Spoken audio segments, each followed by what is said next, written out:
Yeah. I got a question for you. Let's say that this we start to move to a federal legalization, right? The Schedule 3 happens, and I think that'll make more favoritism in the votes on Congress. I think going Schedule 3 will change a lot of people's votes. And let's say that we do get a federal legalization. Let's say something like Nancy Mace says it's already out there, and it goes back to the states. Standardize this across the board, having that federal legalization, and if so, how does that work? I am finding it very fascinating that Chelsea's perspective tends to be, because she's a lawyer, on the legal aspects, where mine's always on the economics. Yeah, so I got you guys on here. What I'm looking at is the differential regulatory regimes between cannabis and hemp. And so, first of all, the problem that you have right now in cannabis is excessive taxation. And yes, if 280E goes away, that's going to help a lot. But you still have in California, you have up to, I believe, 37% taxes, which is really, really high on a product. And this is why cannabis is losing so many people to hemp, because if you can get Delta 9 at rock bottom prices, because they don't have to pay all those taxes, they don't have to pay all the licensing fees or all the compliance fees, prices are still way lower. Now, in the federal legalization bills I've read, so let me take a step back. The first thing that I always advocate when we're talking about cannabis is we need to lower the taxes, because high taxes creates high prices, which enables black markets. And the only way to get rid of black markets is to make them not profitable. And the only way to make them not profitable is to make legal products competitive with black markets. And you do that by lowering taxes. And so the first step is always to lower the taxes. All the federal bills I've read about legalizing cannabis, they all start with putting a 25% tax on it. And so that's just not going to help. So I don't see federal legalization as being the solution that everyone thinks it will be. It will help harmonize maybe some of the laws, but it's still going to create this problem that the prices are going to be too high. And it's the differential regulation, as I said, between cannabis and hemp that's creating so many problems and so much gaming. So what really needs to be done is the laws between cannabis, marijuana, and hemp. Everyone says it's all cannabis, it's all one plant, it needs to be regulated similarly. I think that's where we need to start. Now, I want to add one more thing addressing the Schedule 3 classification and the randomized control trials and enabling research and everything. The problem I have is our healthcare industry and all the pharmaceutical products, and especially the insurance reimbursed products, those are all isolates. And when you're talking, Schedule 3, you're still keeping it within the pharma framework. Mm-hmm. And so I think that a huge portion, if not all, because that's how the system's designed, of all the products that are going to be researched and passed and insurance reimbursed, are all going to be isolates. And based on everything I've heard and read, you have a lot of people who start on the isolates, but they go off them because they're not very effective. They're getting a lot of bad side effects, and they go back to whole plant medicine. And I think that the government still needs to deal with trying to reconcile that tension between the isolate model of the traditional healthcare system and the whole plant model that everyone in cannabis benefits from. I was going to add, and sorry, Dr. Fisher, I didn't mean to interrupt you. I 100% agree with all of that, but also this notion that fixing it at the federal level will lead to state homogenization. It's actually exactly the opposite. Every single state has what we, a colloquial term would be like a triggering mechanism. Every single state will have something in their state statutes that says, in the event the federal government makes a rescheduling determination, whomever the relevant person is within this state, usually it's going to be the commissioner of the Health and Human Services. It may be if they have a particular pharmaceutical board. It may be some states have a specific drug commissioner or drug czar. That person will have a set amount of time by statute, usually it's 30 to 60 days, to assess the federal government's rescheduling determination and then determine if their own state is going to follow it. So, for example, when the federal government exempted THC from hemp as part of the 2018 Farm Bill. It spurred an amendment to the Controlled Substances Act. States did not have to accept that. And this was such a huge misunderstanding fundamentally on legality, I think. And we saw states, I mean, I won't name and shame the state, but one of our 50 states became the 50th state to have a hemp program less than 2 years ago.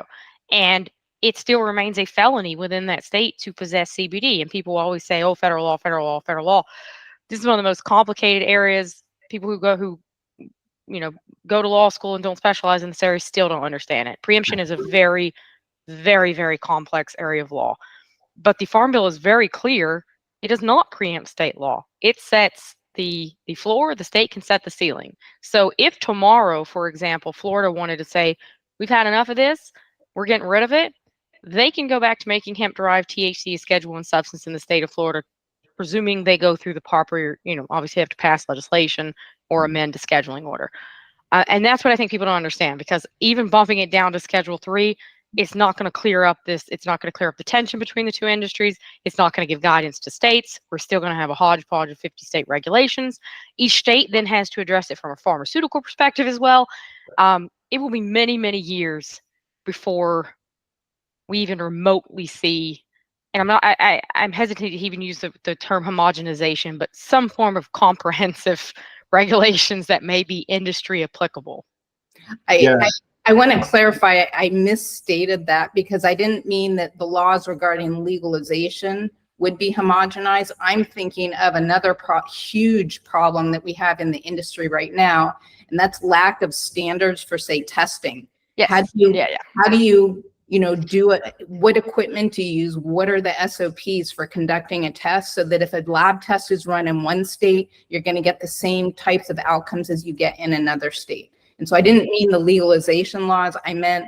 I wasn't. I was looping back to Robert's question, because he was saying, sorry, I didn't mean that to come out like I was saying, oh, well, That is absolutely not where I was going with that. I was looping it back to his question on, will this fix the state laws? And the answer is no, it doesn't. I think if you look at prohibition, when we ended prohibition, the federal government said, okay, we've ended prohibition, but nothing changes. If alcohol wants to move across state lines, it can do so, but it needs to be up to the states to determine whether or not to regulate it. And so they essentially said, we're not doing anything. The states can now decide if and how they want to set up a legal program. And I think that cannabis is going to be very similar to that. And it led to an absolute nightmare, because you could be arrested if you're in Texas. You need to get the product to California, but you may have to go through New Mexico to get there, and New Mexico says it's legal. Yes. That's when it becomes the same problem happened in the 20s with It's exactly what happened. We'll learn a lot of lessons from that. Big Sky marketing case. That's precisely what happened. There was a driver of hemp biomass that back in the old days, which doesn't seem that long ago, but 5+ years ago, we'd have to actually sit down with clients and say, what are you shipping? Where are you trying to get it? Because we got to get you a transit route that will get you around these states that will absolutely pull over your driver and arrest him if they're trucking 100,000 pounds of biomass down the road. Yep. So here's a good question I have for you guys. With everything that we know, if you had to build a department from scratch to regulate a state department for the state, for hemp-derived cannabis, marijuana, put it all into one slump, or if you could put it in 3 slumps, how would you both see that putting together? You have a lot of experience with your businesses that you've represented, and all the data that you have pulled on this for a number of years. So from that, what would you suggest be a great way to build up a proper regulation? For me, I tend to look at it on a product specific scale and think it should be regulated accordingly. So for example, THC beverages are outselling alcohol almost 6-1 at this point. It's no secret they're being used as an alcohol replacement. They're being sold in traditional alcohol streams. They've hit mass retail. It's a replacement for alcohol. That product, because it does still have psychoactive potencies and capabilities, needs to be treated just like alcohol. It needs to go under the auspices of TTB and state level alcoholic enforcement regimes, which obviously vary by state. Same thing for smokable and vaping products. The FDA, while I think they have not done the best job at regulating vaping, in their defense, the big tobacco sues them every 3 minutes and kind of forestalls the regulations. But we already have agencies in place that these things can fit nicely into. What I would like to see in my dream regime, I think it is unrealistic. It was realistic, 60, 70 years ago to have one agency that would monitor food, drugs, beverages, cosmetics, tobacco, vaping. Is too much now for the FDA. That needs to be, either we need to make a specific cannabis that will handle just cannabis goods and, put drinks where they need to go and vaping where it needs to go, or, remove pharmaceuticals, make our own tobacco, something. But the FDA is just doing entirely too much right now. And So you throwing believe that something else in there would be stupid. So doing products in itself and regulating per product. So if the product's a vaping product and it goes into the vaping category and it has to go by those regulations. I strongly believe that, because why invent the wheel? So right now, like with alcoholic beverage, we have a 3-tier distribution system. The retailers are asking for equity in all of these hemp THC brands because they're not allowed to do that in alcohol. In what conceivable regulatory regime do you want that? That's that's like Santa's got his hand in his own gift basket there. From a regulatory and safety standpoint, that's not really the best solution there. So yeah, I agree. We have existing regulatory mechanisms that are well experienced with a particular product category. THC beverages being the prime example. They can go to TTB. FDA can keep vaping. Pharmaceuticals. I've long been a proponent of moving the pharmaceutical division out of the FDA. It's way too much to try to regulate all of that within a single industry. I don't think we need, there are a lot of people who are like, oh, we need a Department of Cannabis. The last thing we need is another government agency. You agree with that? Dr. Fisher, what are your thoughts from an economic perspective? I don't know if it's economics, but I agree that the different forms of use present very different problems.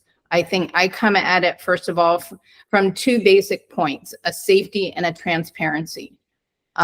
We need to have safety, and the products right now aren't safe. They're not being tested appropriately. If you take vaping products, you have a lot of that. That's more like a medical device, because you're getting the technology, the devices themselves, they're leaching, and you have all sorts of problems there.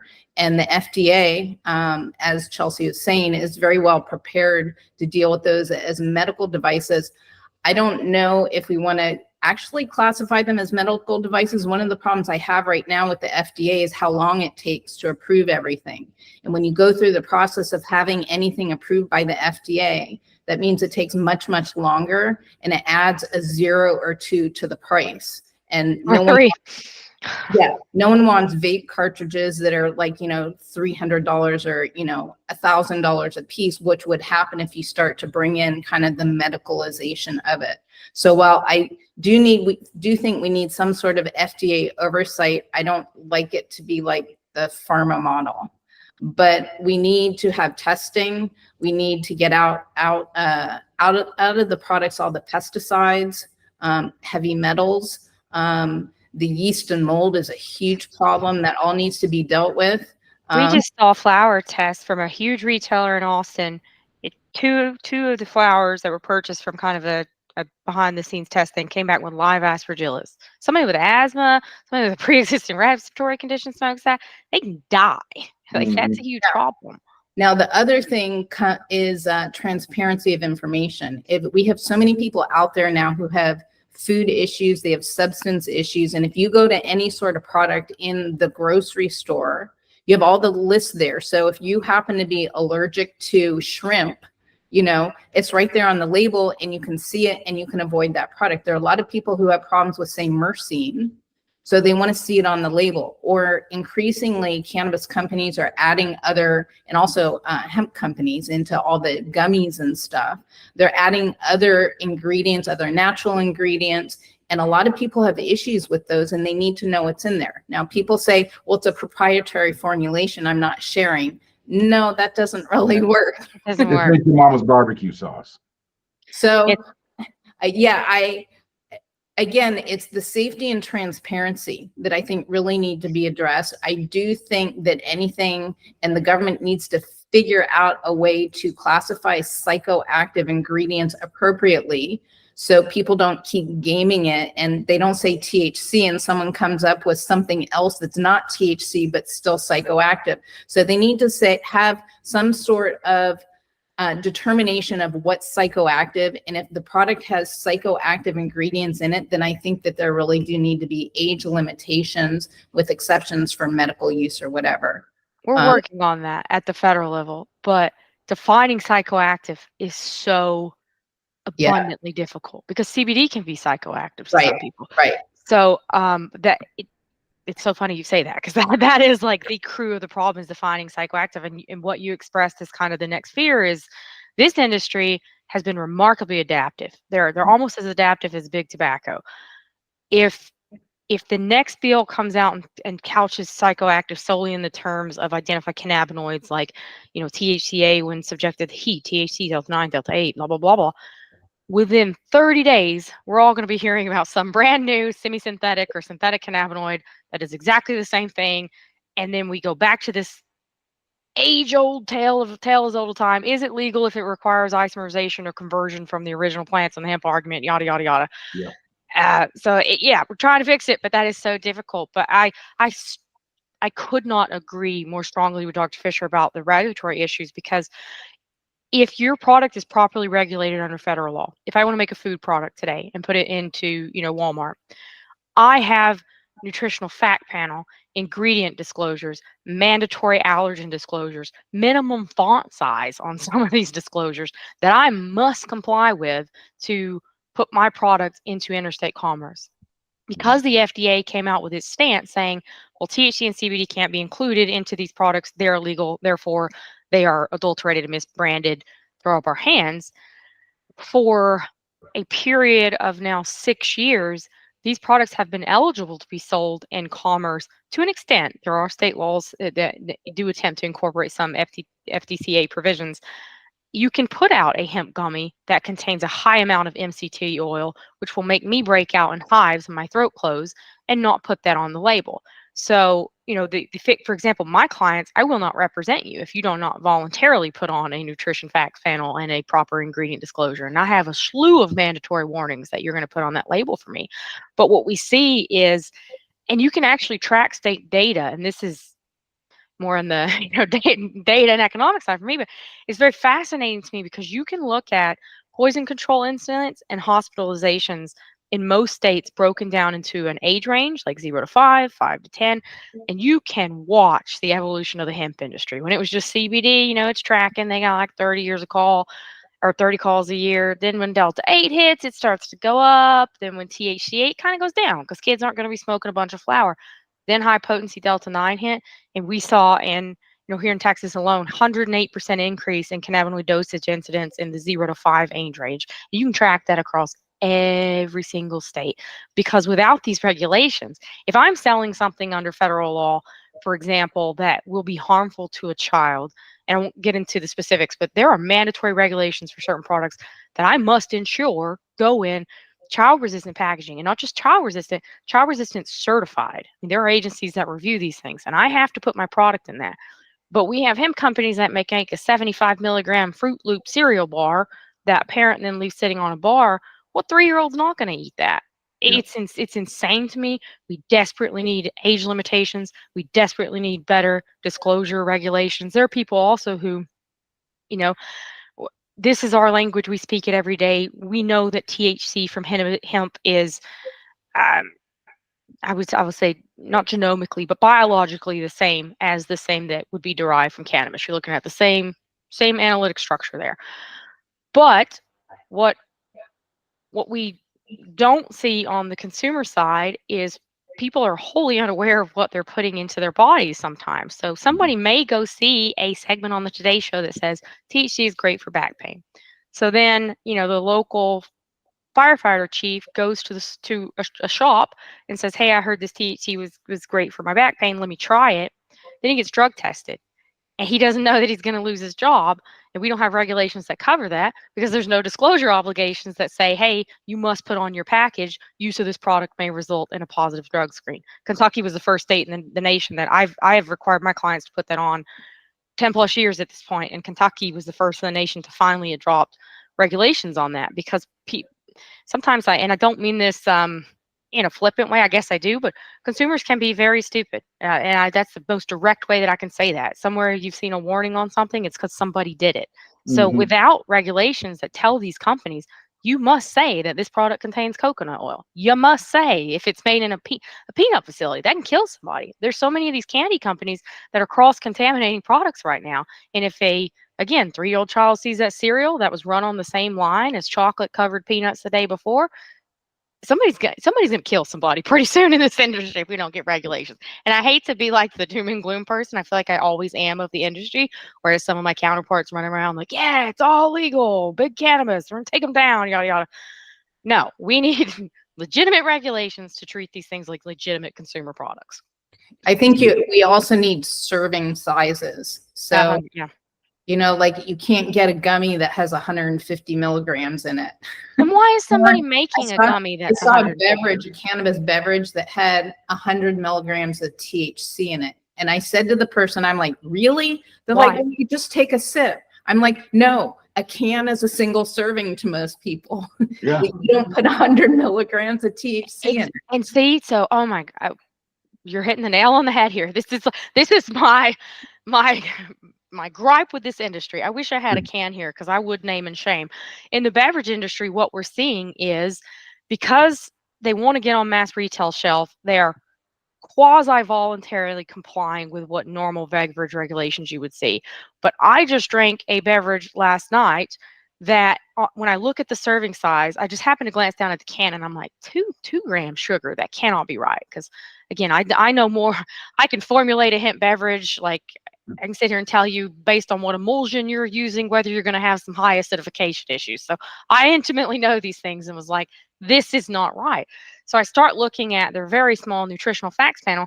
This is a 12-ounce can. Federal law is clear. If it's what you're going to sit and you're going to consume in a single sitting, that's a serving. A can is a damn serving. They put on there 5 servings in one 12-ounce can. So they were flubbing the numbers so that if a consumer's looking real quickly and, let's say they have diabetes and they're making a quick decision on the shelf, they say, oh, this one only has 2, whereas this one has 10. And that is so abundantly deceptive. I'm frankly surprised nobody has sued them for that, but huge problem within our industry right now. So one last question I got for both of you, and I'll start with Dr. Fisher first. If you had to give advice to people who are going to go to their state legislatures and they're going to argue regulation over banning, what would be something you tell them? What was something that you say you need to speak on this if you want regulation over banning? They need to align the different regulatory regimes. Okay. Because, and I think that that's the place to start because that's why you're getting so many problems. Mm-hmm. So when you say align, what do you mean by that? As far as it's not at a direct line, but when you say align, meaning that each regulating department needs to fit in with whatever product type that we're talking about? I mean, not have cannabis as being massively regulated with high taxes and regulations and hemp having essentially no regulations whatsoever, because it's kind of like, things flow to least resistance. You're inviting gaming of the system and you're inviting people, going into hemp and playing the system, providing cannabis or marijuana-like products in hemp to evade all the differential regulations. And if you take a systemic view of this plant and trying to understand, the psychoactive versus the non-psychoactive and what people are attracted to and what types of behaviors that might cause, you're going to get a completely different regulatory regime. And I think that's going to address a lot of the other issues. Now, very close second to kind of having a reasonable regulatory regime that's not so different is the safety and transparency issues. And I just believe very strongly, because everyone I know who's not intimately within the industry has no understanding of any of the issues in cannabis, because nothing else in society works like cannabis. And when they come to cannabis, they assume it works like everything else, where a 12-ounce can is one serving. 100%. And they'll drink the can without, and it's in medical and in recreational use and in food and everything. They just bring outside of cannabis into cannabis, and it doesn't work that way. And no one understands that. Makes a lot of sense. Chelsie, what would you suggest to people who are looking to defend the fact that banning is bad and regulation is good? What argument should they bring to the table? The good actors in this industry, the ones who are voluntarily complying to the extent possible with FDA disclosure obligations, who are using voluntarily electing CGMP procedures where they're vetting and able to audit their product down to a batch ingredient basis in the event they have a recall, you need to get extremely loud right now because your counterparts are running around loud as hell, and I have them too. I have counterparts who I I respect them, vastly disagree with some of the tactics they are taking right now to stoke this false cannabis versus hemp war. So the good actors need to get very loud because when the legislators see the worst of the worst, and they do, I can assure you, Dan Patrick was handed a hometown hero, and I'll say the company's name. It's no secret. It came out in the State Affairs Committee. They were handed a hometown hero, Fruity Pebble Bar. They looked at that. They were shown data that showed a middle school that had a Delta 8 vending machine across a very easy walkable crosswalk that had no age gate mechanism. They are shown these cannabinoid dosage incidents. They're shown the testing that comes back showing that, 3 of the strands within 6 minutes of the Capitol have live aspergillus on them. So they see the worst of the worst. They need to hear from the good actors out there, those of you who are, going above and beyond the bare minimum of state validation testing, and you are ensuring that, you put your product through stability and compatibility testing because you actually care that you don't go out and kill somebody with these products. You are the people that need to be speaking to the legislature right now saying, look, we've been age gating. We get it. We get it. These products are psychoactive. They can be harmful to adults and children. And yeah, I get a lot of flack. People out there probably jaw dropping saying, oh, it's harmful. It's not helpful to the diatribe. You meet a lot of people in cannabis who are very adamant that no harm can come from this and it's God's all be all. When you speak to physicians, they're very clear. When properly used, it's an adjunctive therapy. It is not a cure-all, end-all, be-all. Yeah. So those companies who are doing things correctly to ensure that they're not harming consumers, because if you watch the Senate State Affairs Committee, for example, you saw a ton of mothers talking about events of psychosis with young males. This is well documented. I tell people I'm not going to argue with this. There are things can be harmful, but the way to mitigate that is through milligram caps, proper serving size, proper regulations. So if you're already doing it, talk to your legislature because they're not seeing you. They're seeing like the can I'm drinking last night where somebody's lying about a serving size. Yep, I agree. I want to thank you both for coming on here with your expertise. It answers a lot of questions. Here at Hemp for Victory, we focus on wanting to educate people about the reality of cannabis in this industry. We want this industry to be the best for everybody. We want everybody to have access to a plant that can save their life and just have a healthier life in general. So thank you, ladies, very much for coming.